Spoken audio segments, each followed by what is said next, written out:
in 5, 4, 3, 2, 1. Please welcome. Please welcome. Please welcome. Welcome to the gayest podcast ever. Hello and welcome to the Gayest podcast ever. I'm Josh and I'm here with Eric and CJ. Hello boys, how you doing today? Good. Good now. Good. Do you know what today is? It's Wednesday, so I wore pink. I almost wore pink too. That's true, but exactly 1 year ago today, we recorded our very first episode. It didn't air till later, but we recorded it. Actually, it didn't air at all, did it? No, it's hidden in the vault. It's an archive. Pilot episode. Producer Chad gave us some notes. We all kind of took notes, though, on that one.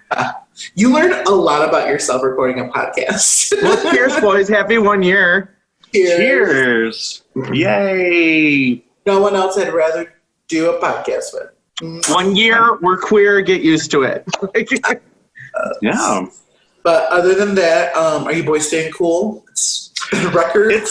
It's difficult. Like, we were talking to some people at the Elks last night. We're like, all of our homes are having a really difficult time. Like, our AC's keeping up with the heat. Like, ours has been in the evening getting up to 75, and then it takes a while to come down. But in the morning, it's fine. And about 4 o'clock, it starts to go up again. Oh, it's supposed to be like 97 tomorrow, so yeah. It's who grew up without air conditioning? Like, I did not have air conditioning growing up, and I don't know how I did it. Raising my hand, I did not grow. I mean, we had the wall. You just got to have a sheet touching your toe just to have a blanket on. Like, We had AC growing up, and I had 1 year of an apartment where I had a window unit. Never did it again. It was like, nope, thank you. I like to sleep. I grew up with a window unit, but other than that, like... we got window units when I was, like, in high school. Like, we went all the way... we had a pool, so my parents were like, no. That's why I sleep with a box fan to this day, even in the dead of winter. What is that like a northern thing, that houses just didn't have AC? I'm over... I mean, I don't want to complain, because you know what's coming, but thank God I have a pool and air conditioning. I'm just a spoiled bitch. Well, thank God we're allowed to go out right now and go over to your house, especially for the pool. Yes. Yeah, if I didn't have a pool, I don't know. Well, I don't know. Access to your pool. I might enjoy tormenting you guys with photos every day. And you know Chris and Chad would be looking under the fence like, hey. Hello. Like your dog trying to get out and people trying to get in. It's trying to get in, yeah. Trying to get out all the time. Aren't we all trying to get out though right now? Some of us have been out for a minute now, you know. Oh, okay. Out of the closet. Anyway, what's going on in the world? All right. Should we go ahead and kick off into our first topic? Let's get this going. All right. So it's what everyone's been watching for the last week or so. Or what everyone else was told to watch. I mean, hey, you know, I've been listening to it for like 3 or 4 years now. So I know every song, everything. So I was excited to see the visual representation. But what I'm talking about is the Broadway musical Hamilton. Yay! Yay! Yes. So for those of you who have been living under a rock for the last week or so, on July 3rd, Disney Plus premiered the movie version. Well, it's a movie recording of one of the performances of Hamilton, which is written, starring, music, lyrics, everything by Lin-Manuel Miranda, who is just a gift to us all. So you boys have both watched it, yes? Yes. Well, you pretty much watched my house over the weekend and told me you left it queued up on my TV so I could watch it. Gotta share that Disney Plus login. So yeah, I watched it. We watched it Saturday. It was a nice little date night for us, and I'm a big musical fan. Steve likes musicals, but I don't think he was really just like excited to watch it as much as I was. But once we started watching it, I think every time we paused it to go pee or get a drink or whatever, he kept saying, "This is so good. I can't believe this is so good. It's so good." Yeah, I'm not going to deny it. It pulled me in. By like the second act, I was hooked. And then I was going on Wikipedia and reading about all the people. Like, two things I can do is history and musicals. I do remember the other musical I did like as a kid was 1776. And I will still watch it. Okay. You like 1776? I Wow. like 1776, and then there was another one, Carousel, that they made us watch in high school that I kind of liked. But I'm not big on the musicals. Just the bursting into song. No. I've actually never seen Carousel, but that's a I Rodgers and have Hammerstein, never seen it either. I believe. Wow. But yeah, look at Eric's seen the musical we haven't. But yes, so it premiered in 2015 at the Richard Rodgers Theater, and like immediately it was like the hottest ticket anywhere. And then it went on to be nominated for a record-breaking 16 Tony nominations. It went on to win 11. I think the producers still has them beat. I think they won 12 in one night. But Hamilton couldn't even win all of its Tonys because they had so many people competing against each other in the same category. So that's like they knew going in there they weren't gonna like win them all, which is crazy in itself. That like they're like, we're so talented. But so for those of you who don't know, Hamilton is a Broadway musical. It's based off of an autobiography. Lord, that's when they read it themselves, right? So it's a biography. Yeah. Someone else wrote it. It's based off of a biography of Alexander Hamilton, which is one of the founding fathers. He was never president, never vice president, but he is one of the most prolific founding fathers because he helped create like our government that we still have today. And so the music follows his life from, starting when he was first getting off the boat into New York City all the way to his death. And that includes the Revolutionary War, the, building of America and everything like that. And I'm a huge musical fan. So, I'm totally fine listening and watching and all of that. So it was fun that I've been listening to it for like 3 or 4 years, but to actually see it, I was very proud of myself. I only cried 3 times. But You cried? Oh yeah, you didn't cry? No, I didn't cry. Definitely. So the interesting thing about this, normally, especially if there's a huge soundtrack that comes out and I don't get to go to New York or whatever to see the musical, I'll still listen to the soundtrack. I didn't do that at all with Hamilton. I knew the opening number, What's Your Name, Alexander Hamilton, all that. And I heard like a few of the Right Hand Man and stuff like that. But I hadn't listened to the soundtrack at all. And now it's all I'm listening to in the car on the way to and from work. What's the Room song? I want to be in the room. In the room where it happens. In the room where it Yes. happened. I loved that song. That's so like, funny, well, Eric. Yeah, that's so funny. Because so Spencer was the exact same way, CG, as you. He had never heard any of the music before. So he went in completely blind. So I was like watching him watch it. I loved it. But his favorite song was In the Room Where It Happens. Eric, he thought that was just, Leslie Odom Jr., who went on to win the Tony for Best Male in a Musical, played Aaron Burr. And he's just a standout character. I like them all. I like Thomas Jefferson. I like the George Washington character. See, I didn't know that like it was a lot of rap either. Like that kind of blew my mind. And the humor in it, like I really liked it. And then I was all I got caught up in the plot because I'm like, dude, is he trying to bang his sister-in-law? I'm like, I don't understand what's happening. Right. Like, Angelica Schuyler. I was like, yes. he got like 10 kids over here. He's trying to bang his sister-in-law. Yeah, he went on to have like 8 kids with Eliza. He had 2 named Like- Philip, and one of them was named after the sister-in-law he was trying to bang. I went down the Wikipedia hole. You really So- did do your research. I love it. Eric, that's one of my favorite things too about it is every time I listen to the musical and even that like we were looking it all up and like, can we talk about Eliza Schuyler and how amazing she was and all the shit she did? She was a bad boss. Dude. Like she went on to like live on to be almost 100, raise money for the Washington Monument, like talked about anti-slavery, like just was just like, fuck yeah, you get a girl from the 1800s. Agreed. Yeah. So since you guys said your favorite song which is the Room song, mine hands down is You'll Be Back which is the first number that the King of England does, because I'm such a huge Jonathan Groff fan. Jonathan Groff made, oh my God, he killed. When he walked out, first of all, that part was perfect for him. His facial expressions, he looked like a fucking crazy king. Like, he had these crazy eyes the whole time. It's my favorite song. I sang it. I played on repeat all day in the car.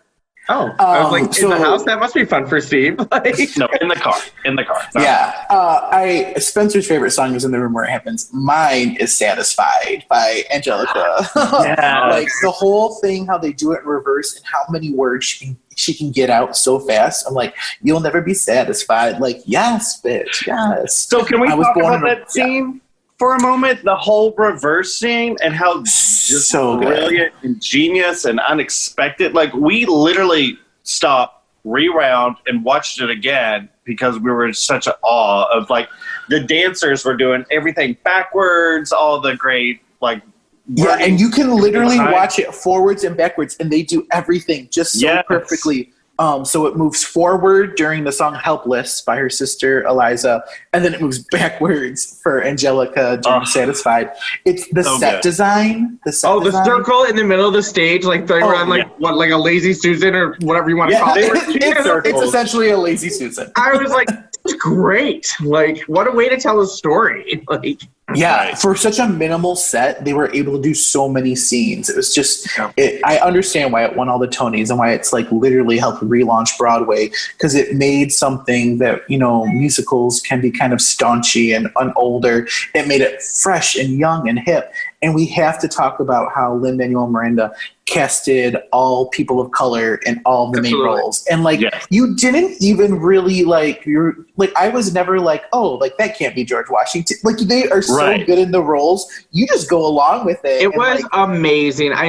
You've heard it here first. I will probably watch it again because like in the very part of it, I wasn't as into it. Like, I'm like, geez, there's a lot of singing. Like, and then you were like, it's all singing. I'm like, a lot of singing.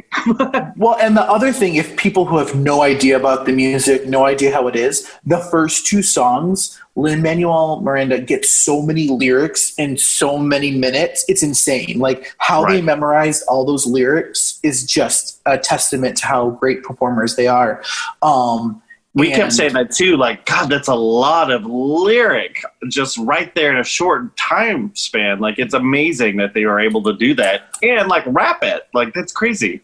I do have one complaint. I mean, I just feel like they wear a lot of clothes because George Washington was kind of fine. Washington was kind of fine.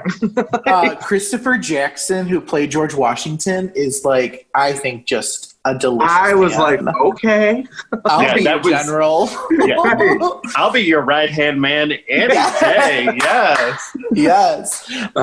And Eric, so that's one of the moments I cried when he did his big number one last time. Right.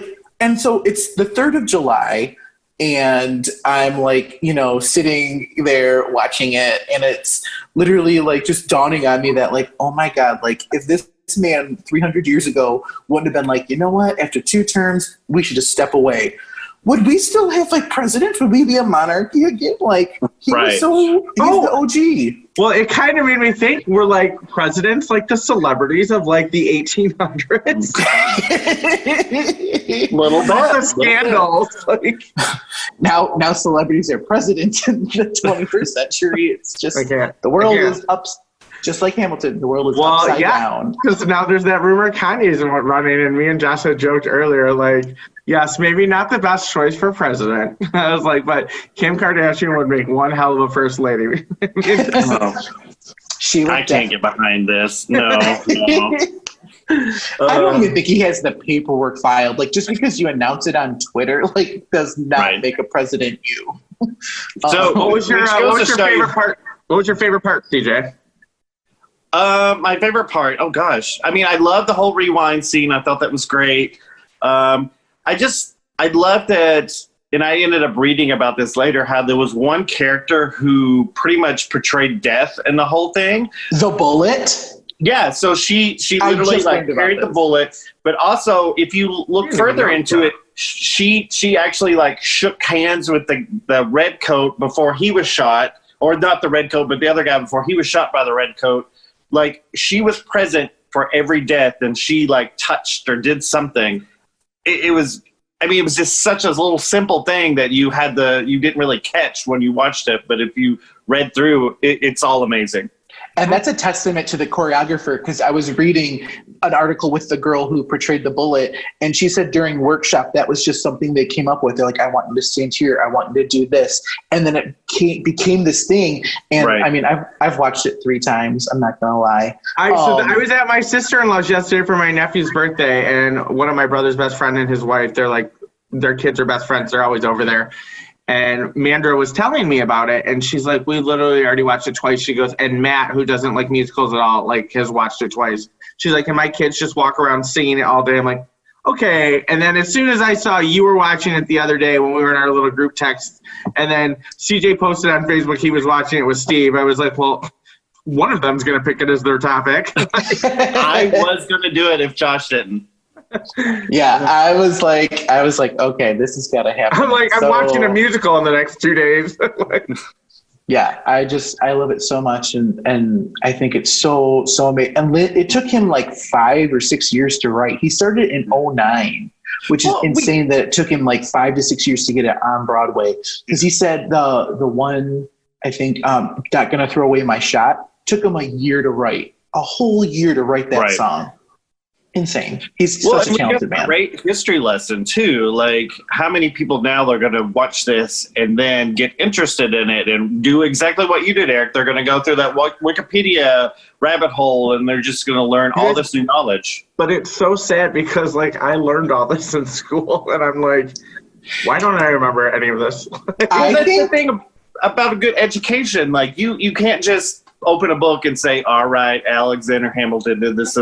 You've got to find ways that people are going to get interested and learn, and this is a genius way of doing it. Oh, I think U.S. history teachers across like America are just like, yes, like this will totally be something I can pull out on a Friday when I don't have a history lesson.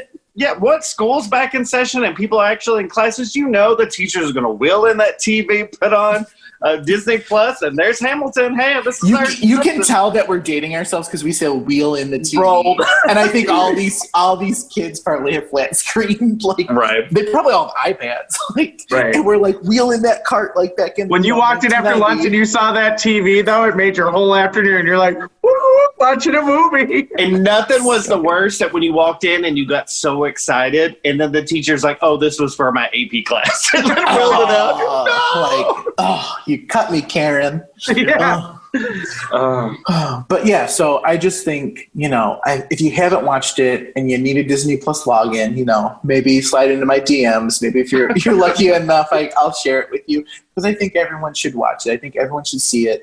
And then, in fact, Spencer, we're going up north this weekend, and he's like, you already have the Hamilton soundtrack downloaded in case we don't get service up there, right? Like, it's clearly going to be a car ride type of soundtrack for us.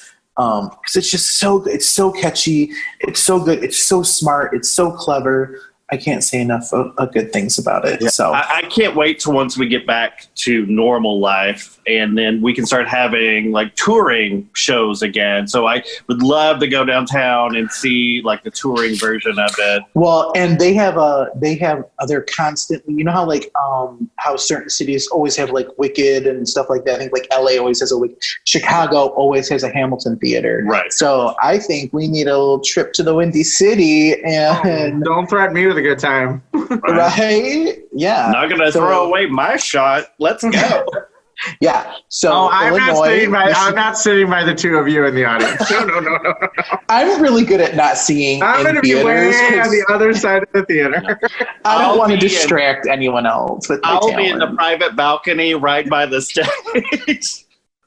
CJ's like, I'm now an understudy here. Right. I'm not going back, guys. Dancing on stage. I'm a dancer. Yeah, I'm the understudy for King of England. Yeah, he starts doing the backwards scene. He's got the motions down perfectly. He's like, I learned them during COVID. I've been practicing all day. It's fine. I love it. But yeah, so if you haven't seen Hamilton, check it out. It's so good. And after, I think we're going to take a quick little break, make a little drink, and then we'll be back with another topic. Stay tuned. I love the way that you talk. Okay, and we're back, and so now we're going to turn it over to Mr. CJ, and he's going to kind of do a little catch-up on COVID 2020 and what it means in retail. Yeah, I didn't really want to stick with the pop culture this week. So obviously, I think we've talked about a couple times. I've now gone back to work and just dealing with, customers and the day-to-day life. But now that we've been open for a month or so, things are a lot different. And we all know that a lot of states are now starting to roll back and all these cases are going up. And I think it's just because people in general are not acting the same. So pre-opening, I'll say during the COVID or the height of it, you go out to the grocery store wherever everyone has their masks on, everyone's real cautious, oh, don't get too close to me type of deal. And then once we started opening up after a couple weeks, people just don't care anymore. It's like they forgot. Did you guys go out for shopping, or did someone else go shopping during the height of it? Dan went all the time. I barely left the house. Yeah, I was the designated grocery store person. Same with me. So that we was did me. one I was person. going out Yeah, doing that. Yeah, it was smart. I was still working. I didn't stop working all through COVID. So, Josh, when you first started going out during the height of it, there was a agree or disagree with me, but there was definitely a sense of oh, this is not safe, really. Got my mask on, avoid people of all costs, don't touch things, wash hands, keep your gloves on, and all this. Is that the same with you? I 100% agree. I remember, I had my list. I got in, I got out. You had as little interaction with anyone as possible. And our Kroger is kind of smaller. And so, because they had so much social distancing between people standing in line, sometimes the lines would go into the aisles. And one time I needed, to get to, a can of green beans or something. And I was like, sir, I need to get to there. And I need, right. He's like, oh, no problem. And we're all trying to stay social distance away, but at the exact same time, we're like, I'm so sorry. He's like, it's all new for all of us. I felt like everyone was really we're all in this together. We can handle this, right? But, don't talk to me, don't touch me. And I definitely you kind think of that's felt not happening anymore. You kind of felt like everyone was in the same boat. Everyone was very respectful of everyone. Everyone was being very cautious. There were very few times that I'd go out, and I did complain on the local forums and stuff that I would see people out at Kroger on their phone just standing in front of an aisle, and I'm like, ma'am, can you move? I need that box of macaroni and cheese behind you, and I don't want to get too close. But since opening, so Michigan opened for bigger parties and restaurants and bars and all that around the beginning to mid-June. And initially, especially because we started maybe end of May, because we were together for Memorial Day. Right, yeah. So we were allowed to gather for Memorial Day. Oh, yeah. Small gathering. Holiday, yeah. Sorry. Yeah, so we opened the store on June 6th. And for that first week, it was very much customers would still come in and be very cautious. They would, even though we cleaned carts for them, they were cleaning their own. Everyone was being very cautious about staying 6 feet away. Everyone had masks on. And then after a couple weeks, it just changed dramatically. Now customers come in, half of them aren't wearing masks. They're all right up on top of each other. It's just everyone forgot. Have any of you been out shopping recently? I'm still kind of abiding by stuff. We're kind of go out as necessary. I mean, we've gone to the Elks a couple times because it's a private club and they are very into the social distancing and are following the rules. And you have to be a member to get in. And whenever we go in there, they're never really full, and there's 2 patios, right. So I feel comfortable. I've only been there, I think, about a handful of times. But have you been I don't go shopping even? and to restaurants and stuff. No. Yeah, I haven't been to a Target or to a Steinmart or anything like that. I will say when I went to Meijer the other day, And it was to get some like groceries and stuff like that, and some more like I said, our Kroger's tiny, so I had to go to a bigger store to get like bigger stuff that we needed, cat stuff. And as I was leaving, a family was walking in. It was a mom, a dad, and 3 kids. None of them had masks. And the baby was easily like 6-7 months. It was like on like the mom's, like it had a pouch like on the belly, and the other 2 kids were like maybe like 4 and 2. And I was like, "You're bringing your whole family to Meijer right now?" Like, ooh, like I wouldn't do it. I wouldn't do it. I wouldn't expose my kids. Like, no. Yeah, so it's weird that just after a couple weeks of being like open or back. We're not even back to normal yet, but it seems like everyone almost has just kind of forgot that we went through all this. And like I said, states, like several states, their cases are going right back up. In Michigan, like ours are slowly going back up. But I also think in Michigan, we were one of the last states to really like start letting things open. I feel like we're going to start to plateau. Yeah. Yeah, and I think we're also doing a lot of testing catch up. So a lot of people who are going back to their offices and stuff like that now are getting tested, and it's more available for people. Because remember, back in April, you only could get tested with a prescription and only if it was needed. So now that they're much more tests are available. So I think we're catching a lot of that stuff now. But I think the hospital cases and the deaths are still pretty low. Right? Yeah. Agree. I have a couple of friends who work in hospitals, and I've been informed. I'm not saying all hospitals by any means. Right. But like the hospitals I know people have worked in, the numbers in beds are pretty low with COVID patients. Yeah, and I definitely think we brought our cases and the number of patients that needed hospital cares down for sure. But like we want to make sure that we're not going to get back to where we were. Right. And it's so easy because, especially right now, like the asymptomatic people like are just walking around, and then it's so weird because everybody reacts to this differently. Like before it was older people were really the ones affected, and now it seems to be like younger people are starting to get affected. Speaking of Broadway musicals, like the one guy who was 40 years old, Nick, he died. Yeah. And like he's a Broadway star. Like he's a singer, he's a dancer, he's probably in the best shape of his life. So like what happened there? Like it's super scary for me. And I feel like some people aren't taking it seriously. And I just hope that we don't get back to where we were, because it's starting to react. 100. That's why I'm okay with like the gatherings we can do now. I can do that. Like I can do small gatherings and I can see my family and friends, and we can hang out in the backyard and barbecue and have fires and swim and like hang out. It's going to come like wintertime if this happens and you're locked inside your house for 6 weeks during the winter, it's going to be awful. Yeah. Yeah. And I also think like the other thing that's kind of weird or scary is they thought it was going to follow the flu pattern and kind of dissipate as things got hotter. But like Texas and Florida, like they're getting like 10,000 new cases a day. And I was like, that's a little too close for comfort for me. That feels like a lot.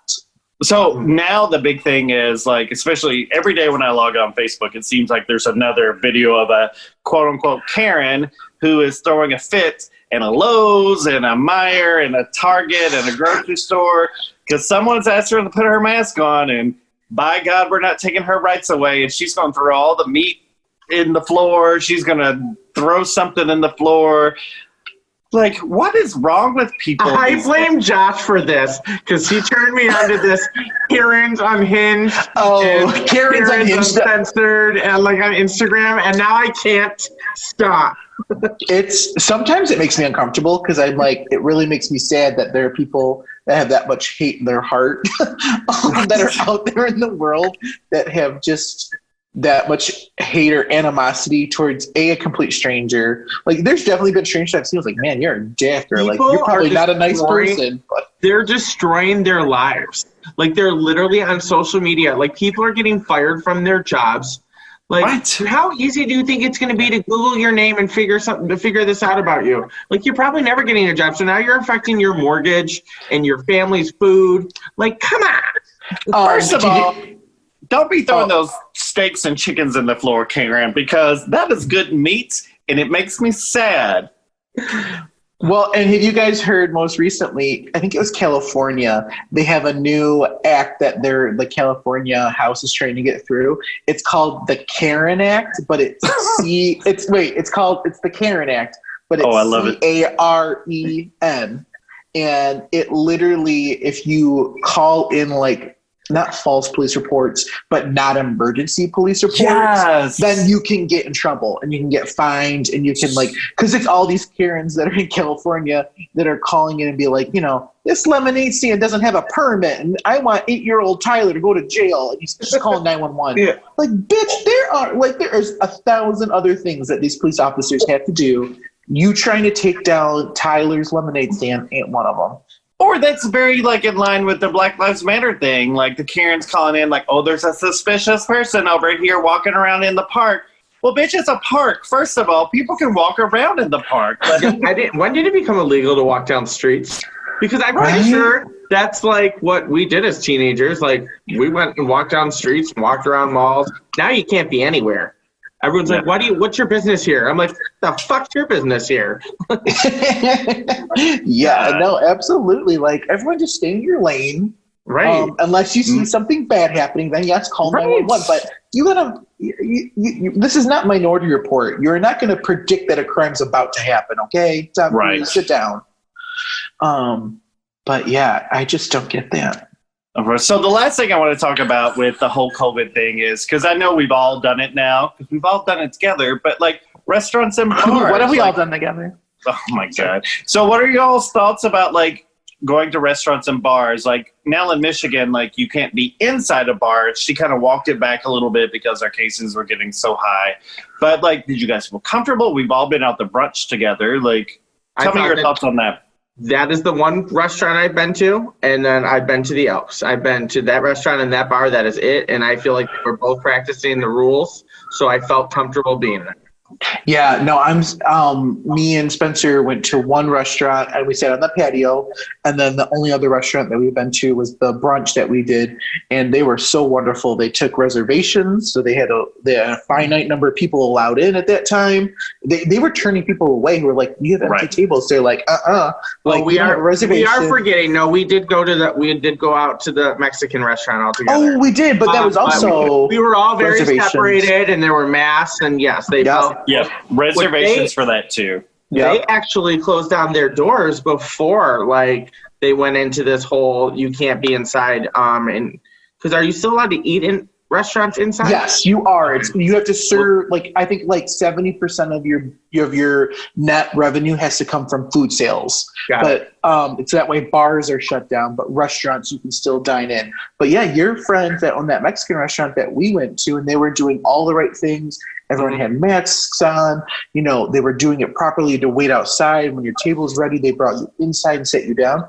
They had to close down because people were going Karen on them. So disrespectful, and they just weren't putting up with it anymore. Yeah. And I get it. Restaurants and bars are struggling right now, even at half capacity. They're not making enough to really make ends meet. But to even be fully staffed, it sucks. Yeah, you cannot just break the rules, because then we're going to get right back to where we began. And so I don't want to name any bars or restaurants by any means, but there was one bar that I've been to. In the first day there, it was a little overwhelming. Even though they were at half capacity, quote unquote, people were up moving and running around and hugging, and I just felt very uncomfortable with that. But I do love that, Eric, you said the Elks, and we've been the Pups and the Fiesta restaurant, all of those restaurants. I'll name the ones for sure that I feel are doing their part. They're doing everything by the book. Sometimes even over exaggerating.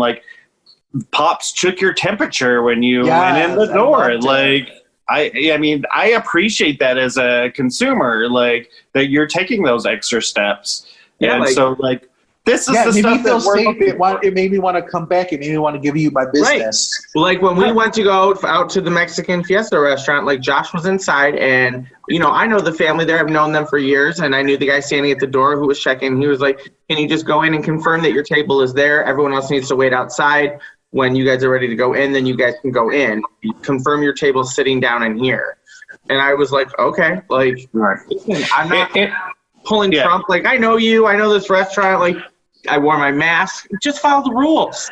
Yeah. It's not. It sucks. Like, that's what I wear my contacts now because the mask fogs up my glasses. But you do what you do. You gotta adapt. Yeah. And you gotta adapt and evolve. Like, it's not that hard. And if you want my money right now, then you're going to have to play by the rules and you're going to have to play it safe because I'm not going to just go in anywhere and not feel safe. Like, I'm not going to come back. We went to Como's last night, even though that they had their little tea dance. We went in. There were only 6 tables inside that they were seating. Everything else was outside, and they had everything like sectioned off so you couldn't sit next to each other. Felt very safe and secure.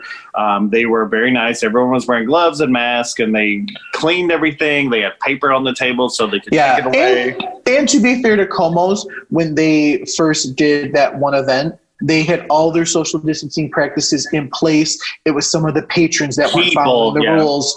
And as a result of that, they canceled all the other events. So I feel like they really stepped up. They could have kept going to get that. Which was very responsible for them to just recognize, 100%. Okay, this was a disaster. We're not doing this anymore because, again, people are not responsible enough. And that's what's 100%. happening. I feel like unprecedented times, man. Yeah.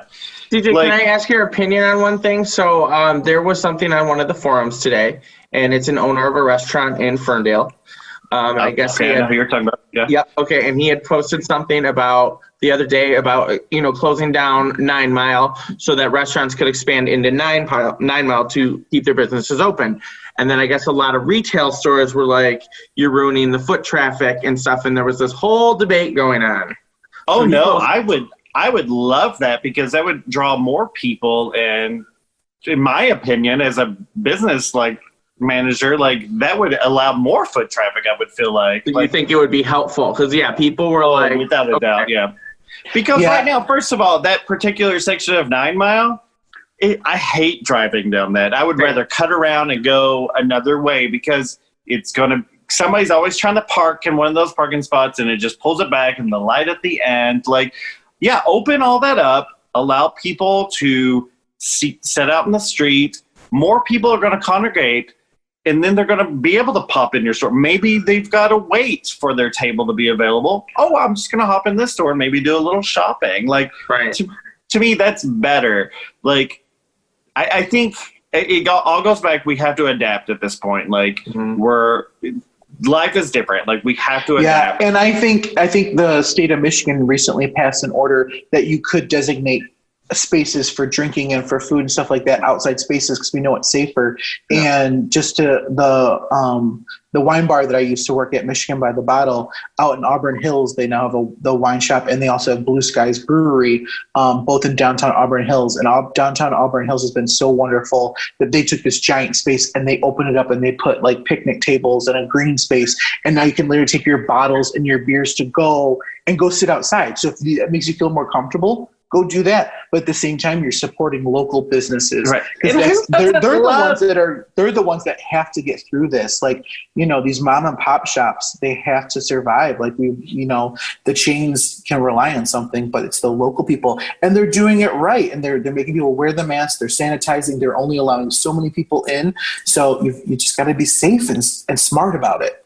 And that's key. But who does not love setting out on a patio on a nice, beautiful day and having a cocktail or a meal, whatever? Right now it's 90-something degrees outside, so I'm probably going to be in at the AC. But, on a normal week. I was like, ooh, what if we had a pool? But I was like, ooh, not a community pool. That sounds like a COVID bath. Can we put misters outside now? Is that like Cedar Point? You walk down the streets. Yeah. Adapt businesses, adapt. Yes. So I think everything we touched on is exactly what we want to convey to all the listeners. Support local, wear your mask, be responsible patrons, be nice to the staff. These poor people, they probably haven't worked a whole heck of a lot. They're nervous to go into their jobs. Right. Be respectful, tip well, support those places that are doing it right, that are doing it smart. And I think that the major thing is don't think of yourself. Think of other people. Don't be selfish. And that's what I'm really seeing is people are, oh, well, this is my ride. This is my ride. Well, how about Miss Jane's ride or, Toby's ride or whoever's ride who's, within you, walking in the doors next to you. Like, think of other people. Like, we're all in this together. Like, just wear your damn mask, Karen. Mm-hmm. Wear that mask. Yes. Oh, don't forget the Kevins. There's some Kevins out there now, too. Ken, wear your mask. I don't know her. No. You don't know All about right. Kevin is the male version of Karen. I thought it was Ken. No, it's Kevin. Oh, you don't watch the Karen's Unhinged channel enough. No, I saw the Ken that was in the Costco. He was feeling real threatened because somebody asked him to put this mask on. Oh. I love Sit the down, little Kevin. meme when they're like, I can't breathe in these masks, and they're like, kids from the 90s, and we're all in like Casper masks and like Dracula masks, like. That is a good one. Those plastic masks that our parents made us wear. You took it off of that, and you're like, like you're breathing all heavy. Talk about your glasses fogging up. God, Casper mask. Yeah. All right. Well, that was really great, and I'm glad we talked about it. And again, support local and wear your masks. Wash your hands, kids. We're gonna go make a new drink. Probably wash our hands, and we'll be back in just a second. I love the way that you talk. So we're back. And now we're going to turn it over to Mr. Eric, who's going to talk about, every gay man's favorite thing ever.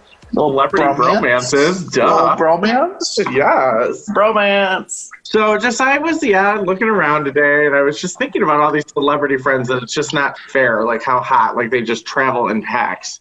And they're best friends, so... Like what? Wolves. We all travel like in wolves. packs. Well, no, a girl at work literally told me today, she goes, you don't run around with unattractive people. And I was like, that's true, though. Like, If we all collectively not. This is correct. Where's the lie? none of us have any self-confidence. I'm so shy. We're all so humble. So shy. So just a kind of a list of a couple. Let's just, let's hear some thoughts. So one of the top ones is, they came from Boston and, did their Good Will Hunting movie and kind of broke onto the map. And Ben Affleck and Matt Damon. Yes. Here for this. Are they still BFFs right now? Like, I don't they're see still them hanging out BFFs. a lot. They're still BFFs. Are they? Yeah. That's good. So I see because more like Ben went through some shit. I see like Chris Helmsworth and Matt Damon hanging out a lot. First of all, Matt Damon hangs out with everybody, okay? I was gonna say Matt Damon and Jimmy Kimmel. Oh, well, he's going to... they have that feud. They make our list. Okay. Jimmy Kimmel, I never thought was attractive, but over the years, No, Jimmy is hot. I could get on board with that. I think Matt and Ben are just Jimmy those old school best friends that are going to be best friends since childhood. They always had that bond. They're from Boston. Yeah. But like, you meet somebody later in life and you become like best friends, and that's okay too. Yeah. No, I mean, I wouldn't say no to a sleepover with Matt and Ben. And I just love that, I'll be Jimmy your Kimmel good and man, Matt hunting. Damon. Now that you brought Jimmy Kimmel and Matt Damon up, like they do have like a frenemy type thing where it's kind of like us and me and my friend Joe Bushel. He's always like we're best friends, and I'm like, no, we're not. Like, Wasn't that you and Matt Keeney too? pretty much, if I hate you, it's pretty much a safe bet we're going to be friends. And I think me and Eric started out that way too. I did not like Joe either. So the one thing I like Eric's about a tough shell to crack. right, this is true. The one thing I like Once you're about in, Matt, you're in. yeah, Matt Damon and Jimmy Kimmel, like since Jimmy's recording from home, like there was one episode he was doing, and all of a sudden, like Matt Damon comes out of like the back room, and he's like in a robe or whatever, and Jimmy's like, "What are you doing?" And he's like, "Oh, I'm just hanging out, waiting for you." And then his wife comes out, like Jimmy Kimmel's wife, and they were like making out like they were like having an affair. I love that. I love that Jimmy. I love that Jimmy Kimmel's wife is now in on it because I think Jimmy Kimmel's wife also let Britney Spears into his room at one point, and literally Britney Spears just started performing a concert on top of Jimmy Kimmel. Wasn't that Josh would die. Rihanna? Rihanna did that too. Maybe that's just his wife's big prank on him. I love it. Yeah, I think Rihanna did it too. Like she was. Or was it Rihanna, not Britney? And I just wish it was Britney. Probably, but it was definitely Rihanna. Okay. Sorry, back to the bromances. Yeah. Can we stop talking about pop stars? We love Jimmy Kimmel. Yes. Jimmy, if you're listening, we love you. Another cute bromance that I think is adorable. I don't watch The Voice, but I do think it's pretty adorable. Is Adam Levine and Blake Shelton. Oh, and I feel like they kind of have a breakup because Adam's not on The Voice anymore. Yeah, that bromance ended. Oh. But they definitely had a bromance. Wow, they that just took it down a couple notches. You know, because now I think Nick Jonas is trying to sneak into the. Nick Jonas can sneak into anything. Right?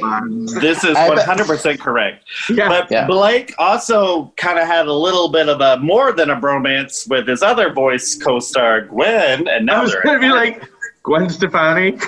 That's just a romance.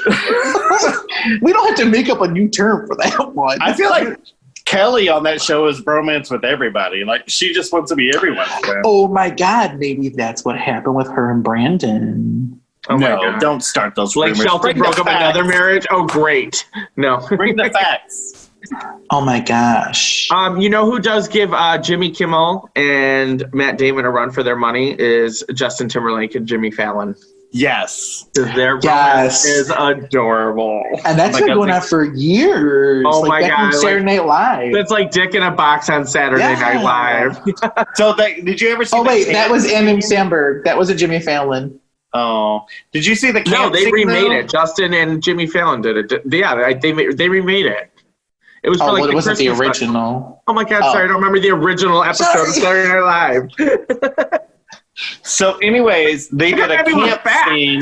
They did a camp scene on Jimmy Kimmel where they're at camp together, and they're like, "Oh, hey Jimmy, like, did you see these girls' boobs?" and all this stuff. It's brilliant. Watch it, Google it, YouTube it, whatever you have to do. Do it now.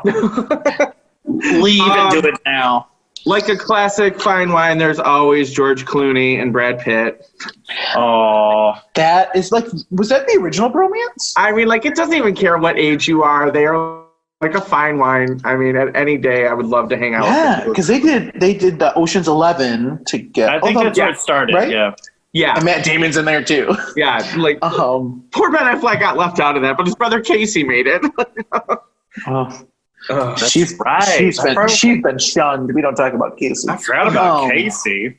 That's a good one. Brad Pitt and George Clooney. You know who I found out? What team are you? That made the list? What? I was kind of shocked about it. I didn't know they were really close, but I would love to hang out with them anytime. Is Ryan Reynolds and Jake Gyllenhaal are very close. Yes. Really? Yeah, they have Instagram things they do all the time. Like, he helps Blake prank him sometimes. I was like, well, this is adorable. No, I saw it was TMZ or somebody was doing something where they asked each other questions and the other one had the answer for the other person. That was a cute little number. Yeah. Interesting. I wonder how they met. Probably a movie somewhere. Who knows? But isn't Brad Pitt and Jonah Hill really good friends too? Is that his name, Jonah? They made that. No, isn't Jonah Hill and Michael Cera? They were in Moneyball together. Well, they were, but yeah, I think I thought it was more Jonah Hill or BFF. I thought it was Channing Tatum and Jonah Hill. I thought it was Jonah Hill. I thought it was Jonah Hill and Michael Cera. Because you would think somebody like, Seth Rogen, but Seth Rogen's best friend is Paul Rudd. They're kind of cute together. And he's also best friends with Zac Efron.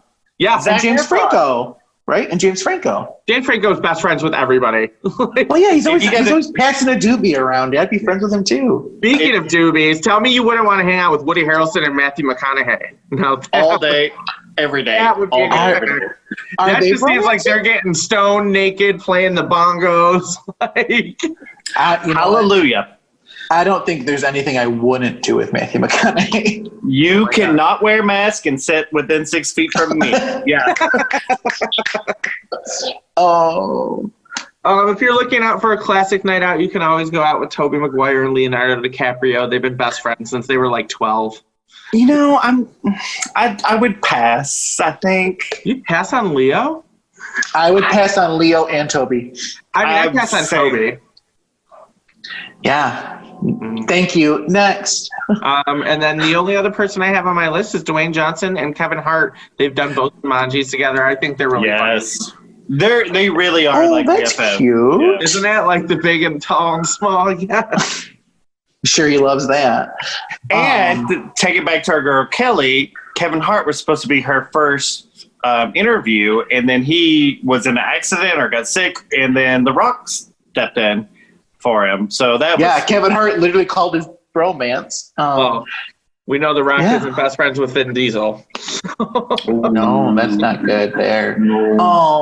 But I also think, and just like, I guess this is probably high level bromance, but I feel like all of the actors on like the Marvel movies, I know Eric, you don't watch them, but like all of the press junkets, like Chris Evans, who's Robert Downey Jr. Robert Downey Jr., Robert Downey Chris Jr. Hemsworth, Paul Rudd. I think Scarlett Johansson and Jeremy Renner are like really close friends. I mean, that's She's not a bromance she's a because girl. it's a girl, but still, but like I think they're like BFFs. But I think I'm just trying to think of like where they did all those movies together and they just have such a good camaraderie. and you have to if you've worked that much And together. a spin-off from that would be Chris Pratt and Chris Evans, who were Star-Lord and Captain America, and their bromance is super cute because they both they end up raising a shit ton of money for each of their charities and hospitals, and because I think they did something from the New England Patriots and the Seattle Seahawks, and whoever won the Super Bowl, the other one had to go to the children's hospital in the competing city and in character and see all the kids. So they both end up raising a shit ton of money, and they're like, well, let's just both do it. And so they both went to each other's cities dressed up in superhero and like raised a bunch of money for babies, which that's so sweet. Another one, and I don't know why I can't remember his name. There's right now. Tom Brady and Mark Wahlberg are really close, and Josh. Gross. I don't like that. Was it whose puppy was barking? That would be Was that mine. you, Erica? They were outside, but now they're They've inside. been so good this entire time. I'm proud of them. That's because So- they were outside. So back to your Marvel thing, RDJ, Robert Downey Jr., and Tom Holland have also formed like a really good bond together. But within that, because they always paired Cumberbatch with Tom Holland, because Tom is notorious about leaking like the secrets and everything. So they paired him with Cumberbatch, who was really good and like would like literally like put his hand on his leg and be like, stop talking type of deal. You can't talk anymore, So like buddy. they formed a really good bond together too, which is kind of hot, really. Cumberbatch and Tom Holland, I would 'Cause watch. Tom that. There is a little nothing twink. hot about Cumberbatch. I can't even go into this conversation anymore. Team Eric. Team Like, Eric. what? I don't No, find I anything can't do it. attractive about that. Oh, I'd love him. Nothing at all. He's gonna have to wear that cape though the whole time. Well, and then I'll just leave it on. He can keep the mask on. I'm going to leave it on this little bromance just because I miss him so much, and he may be, hopefully, our 46 is Barack Obama and Joe Biden. Oh, That's a cute one. They did develop quite the little bromance while they were present. They would like jog together and stuff. It was kind of cute. And their little like fist bump and the memes. Right. The memes that came of it. I mean, Yeah. I loved all the memes where it was like, you know, like Barack would be, or Joe would be like, just let me send the nukes in. And Barack would be like, no, Joe, that's not appropriate. Oh, there was a sign the other day, and I thought about I needed it. It said, stop the spread or something. It was like STD, stop the Donald or something. Right. And I like died. and you know that What is that? if Joe Biden was president, like Barack would be in some kind of like advisor role. I just For want to the- know who he's going to pick as his vice. Let's go. I have an announcement to make. It's me. The boys of the gayest podcast ever are your VP nominee crew. Yay! Who run the world, gays? Who run the world, gays? That would be awesome. We would get thrown through the ringer. Bring it. But so on that note, my little game that I have arranged to play out of I love a game. everyone we just talked about, Okay. Who would be your favorite little threesome bromance? So we have to join one of the bromances and be the third. Yes. We're joining a thruple. Yeah. Who is your ideal? Way to take it back to last episode with the politician. I know. I'm tying it all together. Ooh. I can go first. I know who mine would be. Okay. I think mine would be Jake Gyllenhaal and Ryan Reynolds. I think that I would totally just be on board with all of everything that's going on in that situation. You got your blonde, you got your dark. I'm definitely not mad about it. Yeah. By any means. It's like today's Jake, not like 90s Jake that was coming up with. Yesterday, today, and tomorrow's. He's a Gyllenhaal. He's from Martha's Vineyard. I'm fine with it. I know who I want. Okay. The tribe has spoken. No. I'm joining Ben and Matt. You volunteer as tribute, huh? Okay. Girl, yes, 1,000 times. Is it the accent? Because I get the accent. I get it. No, it's, I'm a size queen. Ben Affleck's like 6'4". Excuse me, have you met my husband? Have you met my boyfriend? Yeah. So I'm doing and then that. I can and then I can secretly become BFFs with Jennifer Garner. Ooh. Maybe. So yeah, I'm doing Of Matt course. and Jimmy Kimmel. Matt and Jimmy Kimmel all They're the fun. way. Yeah, It's a solid one. It's a But solid speaking one. of Jennifer, like she's been doing like these YouTube like cooking things lately. I don't know if you've seen them. I watch them all. I love She them. made Amazing. the peach, like the grilled peach with the shortbread biscuits. It looked amazing, and she was so cute running around her big fancy kitchen. Like, I doing think everything. he knows he fucked that one up. I think he knows. For real. I'm gonna join the throuple and then I'll reunite them. Right. It'll be my greatest life achievement. Feels so good. Yeah. This was fun, She also has a chicken named Hennifer. I can't. If you have a chicken and your name is He's Jennifer, great. you named it Hennifer. She's good friends with Reese Witherspoon, who we love. Like, And to take it back to our BFF Kelly, she also has a garden on her studio roof. Love that. who? Jennifer or Kelly? Jennifer Gardner, she I has thought like you an were, I'm like, organic girl, garden. can you stop bringing everything back to Kelly? Everything is 6 degrees of separation of Kelly Clarkson now. Kelly, It sounds- Kelly, it Kelly, sounds can you like- call CJ? Just call him. I Call me, think that girl. her new name is Jennifer Gardner. Gardner, yes. Oh my God, he's been waiting 3 years for that pun. I can't even. And on that note, we're gonna end it. Yes. All right. Thank you all for tuning in. We love you so much. Thank you. We've been recording for a year. We're coming up on our first year anniversary. We'll make sure that you all know about that. And the best thing you can do to share your love of us is to rate, review, subscribe, share with a friend, download, whatever you got to do. And please be safe out there. Wear a mask and just be nice. Wash your damn hands. In the words of Ellen, be kind to one another. Yes. All right. Love you guys. Bye. Bye.